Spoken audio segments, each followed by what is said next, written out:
এই মেয়েটাকে ভালো করে দেখুন। তার নাম প্রাপ্তি তাপসী। এই সেই মেয়েটি যার ওপর কিছুদিন আগেই সেকুলারিজমের ভূত চেপে বসেছিল।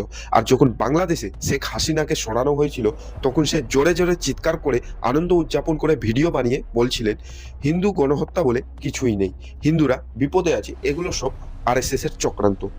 কিন্তু যেমন বলা হয়, আগুন নিজের ঘরে না লাগা পর্যন্ত বোঝা যায় না, তার সঙ্গে ঠিক তাই হয়েছে। বাংলাদেশিরা তার সোসাইটিতে হামলা চলায়, আশেপাশের বাড়িঘর জ্বালিয়ে দেয়, মানুষকে পুড়িয়ে মারে। সেই আগুনে তার নিজের বাড়িটাও পুড়ে যায়। তখনই এই মেয়েটির চোখ খুলে যায়, আর সে নিরাপত্তার দাবি করতে শুরু করে।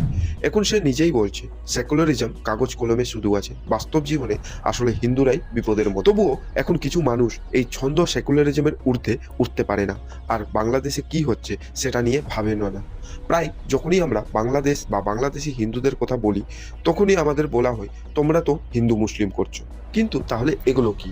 নিজের দেশেই আমরা প্রতিদিন এমনই হুমকি শুনে থাকি। যদি কোনো গায়িকা দেবী মায়ের গান গেয়ে ফেলে বা কোনো সিনেমার গানে দেবী মায়ের শব্দটি উল্লেখ আসে, তাহলে কিছু মানুষের আপত্তি শুরু হয়ে যায়, তাকে মারতে ছুটে আসে। আর যদি নিজেরাই হিন্দুদের ওপর হওয়া অত্যাচারের বিরুদ্ধে প্রতিবাদ করি, তাহলে পুলিশের মারধরে প্রমাণ করে দেয় এখানে হিন্দুদের অধিকারের কথা বলা যাবে না।